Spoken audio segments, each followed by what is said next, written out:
ഒരാളൊരു വാഗ്ദാനം ചെയ്താൽ ആ വാഗ്ദാനം നിറവേറ്റൽ ഇൻഡിസ്പെൻസിബിളാണ്, അനിവാര്യമാണ്, നെസസറിയാണ്, അൺഅവോയ്ഡബിളാണ്, ഒഴിവാക്കാൻ പറ്റാത്ത കാര്യമാണ്. എന്തായാലും ചെയ്യണം ആ സംഗതി.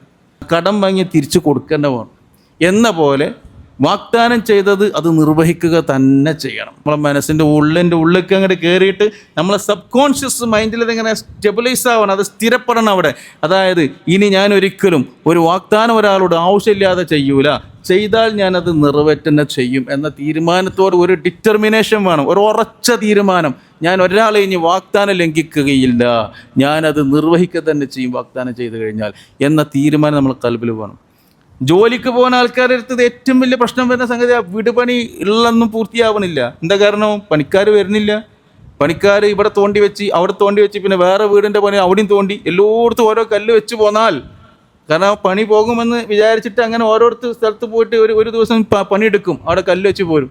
ഇയാളോട് അടുത്ത ആഴ്ച പൂർത്തീകരിച്ച് തരാം എന്ന് പറയുന്ന അടുത്ത മാസം വരെ നീണ്ടു. ഇവർക്ക് വേറെ പണിക്കാരെ കിട്ടില്ല, വേറെ ആൾ തോണ്ടി ചോർത്ത് പിന്നെ വേറെ ആൾ വരാൻ പ്രയാസം. ഒരാൾ പടുത്ത് വെച്ച സ്ഥലത്ത് ഇനി വേറെ പണിക്കാരൻ വരാൻ പല കാരണങ്ങളുണ്ട്. അപ്പം എന്താണ്? മറ്റേ പണിക്കാരൻ കരാറ് പൂർത്തിയാക്കുന്നില്ല, അത് വാഗ്ദാനം ലംഘിക്കുകയാണ്, പൂർത്തീകരിക്കുന്നില്ല. ഇത് ഞാനൊരു പടവിൻ്റെത് മാത്രം പറഞ്ഞെന്നുള്ളൂ. ഇത് എല്ലാ സ്ഥലത്തേക്കും ബാധകമാണ്. ഏതെല്ലാം വർക്കുകളുണ്ടോ, കൺസ്ട്രക്ഷൻ വർക്കിൻ്റെ മേഖലയിൽ മുഴുവനും ഇങ്ങനെ സംഭവങ്ങൾ ധാരാളം സംഭവിക്കുന്നുണ്ട്. പൂർത്തിയാക്കാൻ കഴിയാതെ കഷ്ടപ്പെടുകയാണ് ക്ലയൻറ്റ് ഉദ്ദേശിച്ച സമയത്ത്, അതായത് ഈ പെരക്കാരൻ ഉദ്ദേശിച്ച സമയത്ത്, പറഞ്ഞ സമയത്ത് പൂർത്തീകരിച്ച് തരണമെന്ന് ഏൽപ്പിച്ച കരാറേറ്റെടുത്ത കരാറുകാരൻ അവൻ കരാറ് പൂർത്തിയാക്കാതെ ലംഘിക്കുകയാണ്. എന്നിട്ട് ഇവൻ മനസ്സുരുകി ഇങ്ങനെ എടങ്ങാറാകുക, കരയാണ്.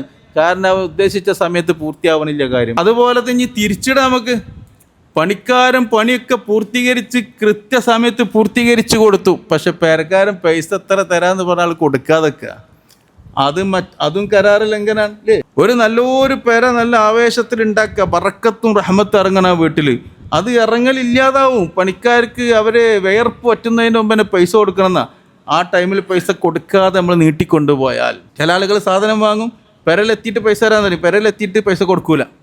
ഒരു മാർബിളോ ഗ്രാനൈറ്റൊക്കെ ഇറക്കി പെട്ടെന്ന് എടുത്തു കൊണ്ടാൻ പറ്റാത്ത സാധനമല്ലേ, അപ്പോൾ അത് പൈസ പിന്നെ തരാം. കരാറ് ലംഘിച്ചു കഴിഞ്ഞാൽ അത് പ്രശ്നമാണ്. ഇദത്തു അതിയത്തുൻ, അതൊരു ഗിഫ്റ്റാണ് കരാറ് പൂർത്തീകരിക്കുക എന്നുള്ളത്. ഇവിടൊക്കെ ആയത്ത് നമുക്ക് ഓർമ്മ വേണം. യാ അയ്യുഹല്ലദീന ആമനൂ ഔഫു ബിൽ ഉഖൂദ്, പരിശുദ്ധ ഖുർആൻ, നിങ്ങൾ കരാറ് പൂർത്തീകരിക്കണം ഓ സത്യവിശ്വാസികളെ എന്ന് അവിടുത്തെ സ്റ്റേറ്റ്മെൻറ്റ് ഓഫ് ദി ഗോഡ്, അള്ളാഹുവിൻ്റെ സ്റ്റേറ്റ്മെൻറ്റാണ്.